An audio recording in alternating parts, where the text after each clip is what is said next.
The following is a special presentation of Tony Kurre Radio.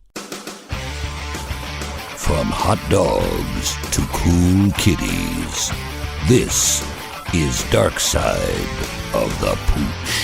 Brought to you by Ed's Pet World. It is time for Darkside of the Pooch. Ed's Pet World's been around for nearly 50 years. Seth and Angie, the entire crew down there are wonderful. It's got me a pair of nice guinea pigs. I have a very interesting guinea pig story this week there, Dr. Rab Stewart from the Rossbridge Animal Hospital. You ever had guinea pigs? I've never had any guinea pigs, but I think when you start the show with brought to you by Ed's Pet World, for some reason I thought about Wayne's World and Noah's Arcade. I think it's Wayne's World 2. Yeah. No, it's not Wayne's World 2. It's Wayne's World 1. It's the original Wayne's World. Yeah, I think where they where Noah's Arcade becomes a sponsor and they bring in Noah and they give him a good ribbing. It's what makes radio go, baby, is sponsorships.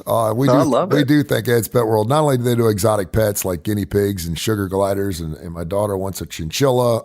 I don't know if that's going to happen. I'm turning into my own Ed's Pet World here at the Tony Kurre Radio Studios. I should bring all my animals in the studio one time and just do the show with it, and you just be amazed how loud it is. But they also have, of course, Seth's toy closet.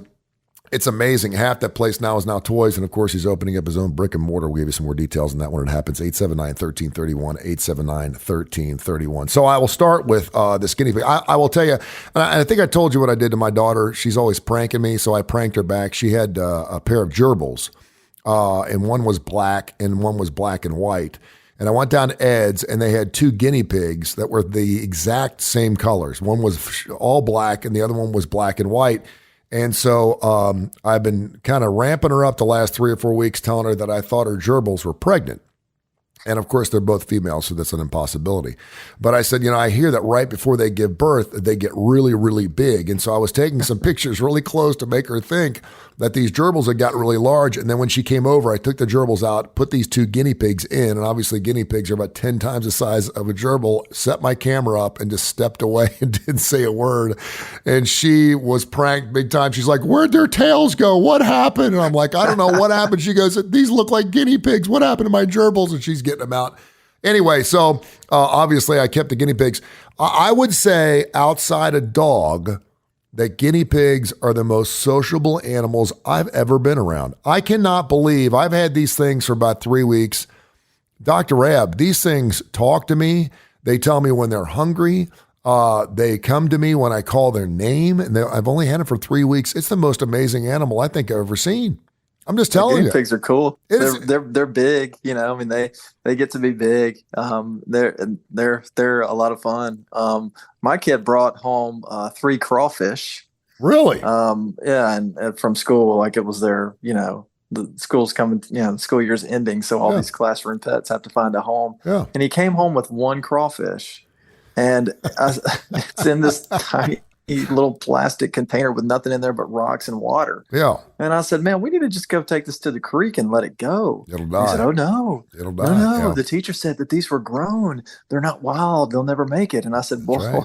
This thing's going to be miserable." So he went back to school and he got 2 more from his teacher. So now we have 3 crawfish. And then it hit me like just out of the blue the other day. It's like, man, I eat these things. Yeah. Like, you get many more. Your daddy's having a crawfish boil over at the Rab's house. The world's worst crawfish boil. Hey, let's have 3 crawfish that, my kid brought home from school. Oh, that's hilarious. So a woman in Scotland, this story came down yesterday, recently spent $200 to get her guinea pig a hysterectomy. She said people thought she was crazy for doing it. She said, but it's the most lovable animal she's ever had. It sleeps with her. It has just pure run of the loft she lives in. It's not caged up. She said, it comes to me when I say its name. It sleeps near my face at nighttime. It's 20 years old, and so she gave it a hysterectomy. So that's going to go along with Bruce and Hoover. info@tonykurreradio.net, info@tonykurreradio.net. What's the most Dr. Rab's ever seen anyone spend on their animal for one procedure and or illness? And I'll expand this because I know you own your own place now, but you worked at several other places. But say in your entire career, your entire life, what's the most you've ever seen someone spend on their dog or cat? When I was at another job, my job previous to this, there was a dog that had a neurological condition that needed to see a neurologist. So, a veterinary neurologist is just like a human neurologist. They do the nervous system. That's what they specialize in. Mm-hmm.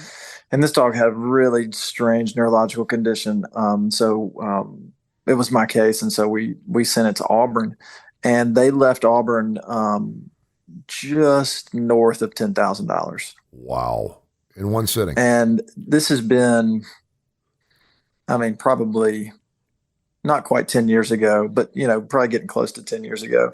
And so I don't even remember what all they did, but I know it was lots of hospitalization, lots of advanced imaging, like CT scans. And when you do a CT scan on an animal, they have to be anesthetized. I know for a fact that they did some CSF taps. And so, again, they have to be anesthetized for that. And that's just, it's a spinal tap. Yeah. A CSF tap is a spinal tap. So that's the biggest bill that I know of. Probably like for what I've done in my career, probably, maybe 3,000 at the most. Yeah. And that's probably even overestimating. Yeah. I think that'd probably be a pretty safe estimate for anything that I've ever done. One ticket. Not to put you on the spot, do you take a payment plan? Usually not. It kind of just depends on the situation. Yeah. In our industry, payment plans a lot of times don't work out. You hand the pet back over, and then you don't see him again. So it's an unfortunate part of both sides. I hate the fact that, we have to collect from people. Sure. Yeah. I wish it wasn't that way, but it is. It's our livelihood. I wish the world was different, but Well, let's get real here. What would happen if someone brought you in a pet that had a procedure that needed to be done on it that could obviously save its life, and the chances of that happening were very, very good, but they couldn't afford to pay for it? What would they just hand the animal over to you? What would you do with that animal at that point in time? What would happen then? Would you just save it and then have it adopted, or how does that work? Most of the time, people just they take the pet with them and just say okay. Like recently, we had an example where this was a case that was referred to us by someone else, and we, did the recommended needed stuff, and came to the conclusion that the dog needed to have surgery to have its spleen removed. Uh-huh. And in some cases, when you do that, if it's cancerous or if it's benign, the spleen still needs to come out. And in most cases, they can live a long time once their spleen's removed. Yeah. But the owner didn't want to do that. So, of course we say, okay, well, if anything ever changes, let us know. But she took that dog home with her. The thing about, like if someone wants to surrender their dog to you, uh-huh. Let's say if you go ahead and do that surgery, I always wonder kind of what if the owner is going to come back and say, I want my dog back or my cat back. You have to sign something over, I guess, huh? Yeah. And then the other thing is like people, and I know this wasn't your question, but it just kind of sparked a thought. There have been cases of people where they are under the impression that they are leaving their pet at a veterinary practice for euthanasia because they can't afford some type of service. Yeah. And then let's say that practice decides to go ahead and do the service anyway, and then they'll have the dog and they can do whatever they want to with the dog. They can keep it or they can give it away or whatever. That's a very bad idea. Yeah. Because I'm sure there's some litigation that has been, done in the past. So you have to just kind of be careful. And, we tell people, hey, this is what it's going to cost to get a certain thing done. And then if they have questions about how, that looks, then, we're happy to answer them. All right. This is really good. I'm going to go a little deeper here. So you talked about spleens. I know we can live without a spleen. We can live without one of our kidneys. Can dogs and cats live without certain organs in their bodies? And can you have organ donors? Do you do transplants? No, we don't do it. We don't do transplants, but they can, dogs and cats. There are several things that they can live without.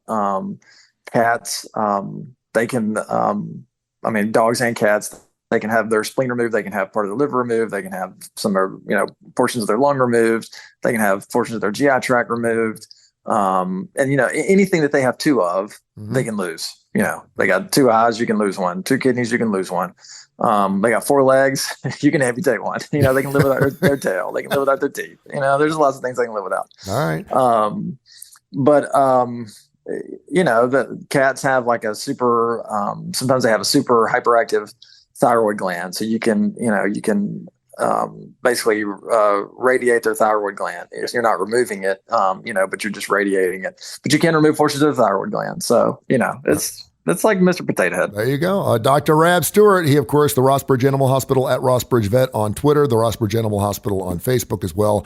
They're out there in Rossbridge. They do fantastic work. I love them. We got a lot of your questions here. info@TonyCurryRadio.net. You can listen to Darkside of the Pooch. We actually have a question about Darkside of the Pooch, the title of the show. We'll get into it a little bit later on the show. You're going to love this question. We'll get into that. Brought to you by Ed's Pet World, 50 years in the business down there in Homewood, 879-1331. And, of course, you can call Rossbridge Animal Hospital at 205-208-0301. Saw this really interesting story before we get into some more emails, and I don't know what took us so long. Because, I do a show called Mission Minded with Michael Coleman, who I think you know from the Jimmy Hill Mission. Now he's with the Montgomery Area Food Bank. They do wonderful work. They cover 35 counties in the state of Alabama. They work through Feeding America. The UK has recently adopted the Animal Food Bank. What a great idea. We keep hearing about people that are giving their animals away because they can't afford things because of recessions, inflations, and hard to find jobs and everything else.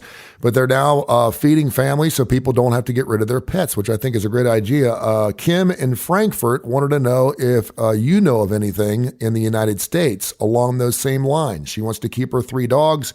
Things are really tight. She has 3 children. She said, is there any way she can get some free dog food? The dog food companies that we use are really liberal, with their product. Like if something expires on our shelves, then they'll take it back. So, I wonder if. How long does dog food last, by the way? Hard dog food. It lasts for months and months and months. I can check our dates, but usually it's like at least a year. Yeah. But it seems like a lot of these dog food companies could do something like that, So, I don't know if there's any way to get in touch with some of those reps. But that'd be the first place that I would start. Hey, can I just get some expired dog food? And I'm going totally off the page. I'm going totally off the page here, and I know you don't work for Purina, but how expensive is it to make dog food? It does not seem like it would be that hard or that expensive to make. And I know you buy like a 50-pound bag and it's like $27. It's cheap already, but I would think that there would be plenty of it around, right? Yeah, I would think so. I would think that the margins on dog food would be pretty high. We don't sell just routine food at our practice. We sell prescription diets. So diets that are specific for certain disease processes like hepatitis, or renal disease or dermatitis, or just a list of various ailments. But so those like our margins on that are very small. Yeah. Like so, what the dog food companies tell us to charge for is really what the dog food company tells us to charge is really not much more than what I pay to buy the food. Yeah. So our margins are really small on dog and cat food, but I would bet that, Purina and Hills and Royal Canin, I would bet their margins are pretty good. I would probably have to agree with you. He's Dr. Rab Stewart, Rossbridge Animal Hospital. I'm Tony Curry. This is Darkside of the Pooch. You hear it at least 5 days a week here on the TKR app. Thanks to 100,000 plus who download the app. And of course, you can hear us on every major indice when it comes to podcast. info@TonyCurryRadio.net. Tabitha in Birmingham wants to know, do dogs have psychologists? Can dogs go to therapy? I think we've actually discussed this in the past. And what's usually their biggest issue? So veterinarians can do more school to they can do a residency in behavior, and so they can be board certified behaviorist, and so that's probably the closest thing that there would be to a therapist. Mm-hmm. There was a follow up. What was the follow up there? What's the biggest issue for dogs that would go to a doggy psychologist? Anxiety, separation anxiety, and fear, aggression, probably the two main things that dogs struggle with. And I mean, we mainly talk about dogs in this, this kind of, realm. So they either have fear aggression, so they're just afraid of things, and when they get afraid of things, they lash out and bite because they're afraid. And then they just have separation anxiety, where when their owner leaves, they get really afraid. Cats are a lot more independent, and they don't. Cats really don't struggle with these same kind of problems that dogs do. But those are the two main things, and I think most emotional problems can be linked to those two things. All right. Info at TonyCurryRadio.net. Dan and Fairhope wants to know, this is a pretty interesting question because we know that animals have a lot of the same issues that humans have, but does poor air quality affect our pooch? Yeah, it can. Okay. I mean, there's all kind of studies that show that dogs that live with smokers, like especially people who smoke in the house, they can get chronic bronchitis and lung cancer. Really? So, I don't know of any studies that have to do with, pollution outside, but there's tons of stuff that show that secondhand smoke in dogs leads to chronic bronchitis and cancer. So I would assume that poor air quality, air pollution would have some effect on them too. Yeah. Stacy in Avondale wants to know, she's wanting to take her Australian Shepherd, this is right up my alley, in for a summer cut, and she's being told not to get her Australian Shepherd cut down because the hair won't grow back the same. It'll never look the same. I go in and get my dog cut about once every 2 months. He loves it. I use a 4 on him, which is pretty doggone short. It helps with his shedding. He doesn't shed anymore. He seems to really like it. It keeps him clean. He looks unbelievably beautiful. He almost looks like a Doberman when you cut him down. He looks fantastic, and it grows back just like it normally does. Are there some breeds that you don't ever want to have their hair cut?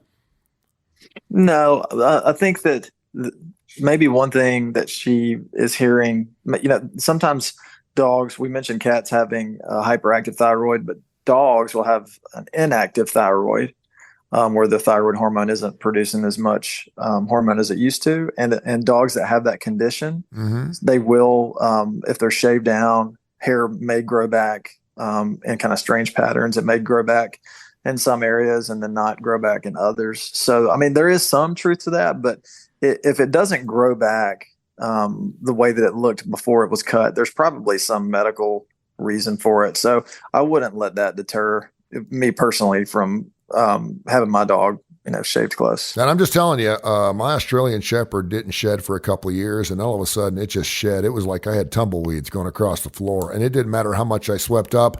I moved into a brand new studio with shag carpets all over the place, and I'm like, okay, this has got to end. And ever since I started having him shaved, I haven't seen a lick of a hair anywhere in the house. So it works. So, and it seems like the dogs, it would keep them a little cooler, right? Just a little bit?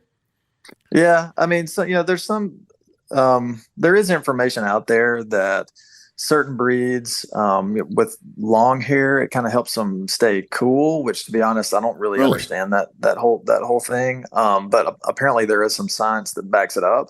But they're not, like, long hair isn't going to keep them cooler than not having any hair at all. Really? So that, that's not gonna, if you want your dog to be cool, then cut their hair.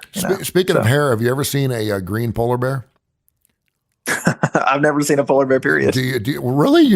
I think we might have had one at the Birmingham Zoo for a very short period of time, but if you ever see a green polar bear, that's normal because their hair follicles are hollow and they get algae inside their hair follicles. So you learn things here. Wow. Yeah, I know a lot about animal hair. And also I've sat on an elephant and I realized that the hair on an elephant are like toothpicks. If you ever sit on an elephant, make sure you wear 2 pairs of pants. It's not very comfortable.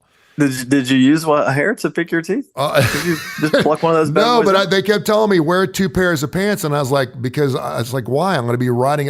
When the Barnum and Bailey Circus used to come to town, they would go down Railroad Park and they would let the elephants off flatbed trucks or off of boxcars, and we would ride them up 20th Street to the BJCC. And it was something I did for my show, and I do my show live on the back of an elephant, and they'd always tell me to wear 2 pairs of pants. And the hairs on the back of elephants, their hairs grow about twice as fast as human hair, and they're sharp. It's like sitting on needles, man. You don't want to screw with an elephant in his back hair. I'm just telling you. There's an episode of Curb Your Enthusiasm where Larry David flosses with human hair, but that's a different story. I don't know if we can get into that. Probably not. He's Dr. Rab Stewart, Rossbridge Animal Hospital, Rossbridge Vet on Twitter, the Rossbridge Animal Hospital on Facebook, their website, of course, 208-0301. They're the best. Let's get into Zach. I want to ask this question. He said, I listen to the show every week. He thinks it's a hoot. He laughs through a lot of it. He doesn't have any pets, but he wants to know who came up with Darkside the Pooch. Is Dr. Rab a huge Pink Floyd fan? And what is his favorite album cover? Yeah, I mean, I wouldn't say I'm the hugest Pink Floyd fan. I mean, I really like Pink Floyd a lot, and I came up with that. You did. It was that awesome. Title. And I remember I came up with it because I remember exactly where I was, because we had this conversation about, the exciting thing that you were going to do and are still doing. And so I was putting my son to bed, and oh man, how many years, how long has it's just been 3.5 years. Yeah. So my son, you were my first show. Yeah. Yeah. My son would have been 5. And so I was laying in bed with him, putting him to bed. And I was just thinking about how can we incorporate a classic rock, a quintessential classic rock album with the title. And It just kind of it doesn't really rhyme, but it's got kind of an alliteration with Pooch and Moon. And I was like, oh, I think this would be great. Because I do love Pink Floyd, but there's probably a lot more people out there that like them more than I do. But there was a time where I was really into Pink Floyd, and I would watch. I was probably an undergrad, and I got The Wall, the actual movie, and I watched it over and over and over again. And I think about the scene with Another Brick in the Wall. Yes. Where the kids are wearing those crazy masks, and just how weird it is. And it's just Roger Waters. I think there's a huge, rift in that band with him and David Gilmour. But those two guys, you put them together, and it's not Lennon and McCartney by any stretch, I don't think, but just you put those musical minds together, and the stuff they could come up with, it's just brilliant. And the concept albums that they came out with, Animals and The Wall, and there's somewhat of a concept nature to Dark Side of the Moon. It's a lot about life and death. So it's just they're brilliant. Album cover. Oh man, there's been so many great ones. Pink Floyd has some great ones. I don't know that I could pick just one. Sgt. Pepper, we're talking about Beatles too. I mean, that might be the most famous ever. That's a great album cover. Yeah. So there's no I don't know if I could pick just one. No, I'm with you. Have you ever done the Dark Side of the Moon Wizard of Oz matchup? No, I've never done it because I never wanted to devote that much time to Wizard of Oz, because I had a lady that kept me, like she was my babysitter for the time that I was like young until I started school. We would like watch that movie every week at her house when I was a little kid, and I can't watch that movie. I can't watch it one more time. Yeah, I hear you. So I hear you. It's pretty amazing. We actually did a night down at the Comedy Club Stardome. And if you start Dark Side of the Moon right after the third MGM Lion Roar, a lot of people say that album was created for Wizard of Oz. Obviously, it was not, but it is amazing. But then again, I think if you play any album over the Wizard of Oz, it will match up at some point somewhere along the way. It's because there's so much weird crap in Wizard of Oz. That's a great one. He's Dr. Rab Stewart, Rossbridge Animal Hospital, 208-0301. We are into the summer months. My kids are out of school later this week, and Stacy in Phoenix has 6 dogs. She has never had to board her animals, but she doesn't have any neighbors that are willing to watch her 6 animals for 8 days as they go out of the country later on this summer. She said, what are we looking for when we want to board our pets at a veterinarian's office? What are some of the important signs to look for? And what do our dogs need to be doing while we're gone? Is it important that they go out and run every single day? Are they okay to sit inside a cage for 6 days? What are some of the deals? It depends on the dog. Some dogs love to. Well, first of all, let me say that there's boarding facilities that are attached to veterinary practices like ours, and then there's boarding facilities that are not. They're not associated with a veterinary practice. They're just a boarding facility. And I mean, there's pros and cons to both. These boarding facilities, some of them are 100% indoor, so you can, they can run and play no matter what the weather is, if it's hot, cold, raining, whatever. Yeah. But just for me personally, I would rather keep my pet somewhere where if it got sick, there'd be somebody there that could take care of it. Yeah. So that's the pro of boarding in a veterinary setting.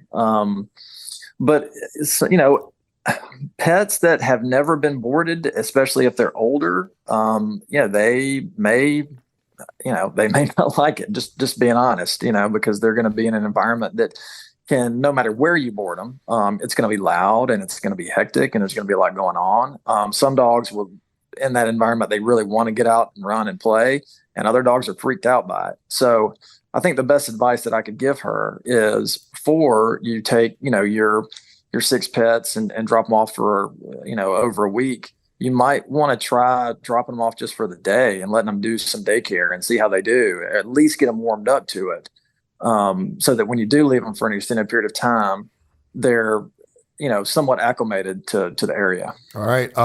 Info at TonyKurreRadio.net. We get to all your emails. We do it every single week. Thanks to the fine folks at Ed's Pet World, Seth and Angie, the entire crew. They do a wonderful job down there. You're looking for any exotic pet for the summer or anytime, they'll make sure that, and I mentioned the 2 guinea pigs I got. They're Smokey and Bandit, by the way. I love those. I came with the name of that. They're fantastic. So get all your exotic pets down there. And of course, they also do all kinds of great stuff, from toys, everything from unboxed stuff to watches to Star Wars stuff to Legos, you name it. They got it down there at Ed's Pet World. This one kind of speaks to me. Mona in Knoxville has a poodle. She says, what's the best way to keep my dog from barking? We've talked about bark collars. She explains here, and I'll paraphrase. She's got a poodle. It's in a crate. She leaves it in a crate overnights, and it's starting to bark every morning when she gets up out of bed, and it wakes the kids up before they have to go to school. And she doesn't know how to keep her dog barking. It's as soon as she starts walking down the stairs, the dog starts barking in the other room. She's like, hush, be quiet, no bark, no bark. And by the time she gets the crate, it stops barking, so it can't be disciplined. How can she do that? Well, I would wonder if she can't. I mean, this is maybe an oversimplification, but if she could just move the crate closer, like, rather than downstairs, could she move it, upstairs somewhere or in her room, or other than that, you could, like you mentioned, you could get one of these collars that has a remote to it. And, when the dog starts barking, you can, hit that remote, and maybe over time you can teach the dog, not to bark. And if it barks, it's going to get, a little bit of a reprimand, and you can do that from a distance. Yeah. You can do that from across the house. So, if the pet can't be moved, across the house, so it either doesn't bark or doesn't wake up the kids, then maybe the collar would be a good option. All right, one last question from Tone the Bone here. My Australian Shepherd is the best dog I've ever had, but when I do take him for walks, he pulls incessantly. It's the point where, and my body can't take it anymore. I mean, it's not even fun to walk him because he pulls so hard. So I started using the prong collar again, and it worked brilliantly. It's unbelievable how well that prong collar works on him. And I used it for about 3 or 4 times. I take him to Spain Park, walk him around the lake 3 or 4 times. It's wonderful. He walks right beside me. It's beautiful. It's great. But the minute I take that prong collar off and put his regular collar back on, he starts pulling again. Am I missing something? Or should I just use the prong collar from here on out? Yeah, just the prong collar all the time. Because he knows it's the prong that keeps him from pulling. I mean, it's that physical pressure. And he knows when that's not there. Yeah, it's amazing. I mean, it works so well. It doesn't hurt him. He just knows it's uncomfortable, and he will not pull when he has that prong collar on. And he can hear it too. He hears the prong collar, and he's just a different dog when I take him for a walk and walk. Yeah, there's nothing wrong with. I mean, there's nothing wrong with that stuff. I mean, if you think about it, like, we live our lives. Like, why don't you go 90 miles an hour in a 50 mile an hour zone? Exactly.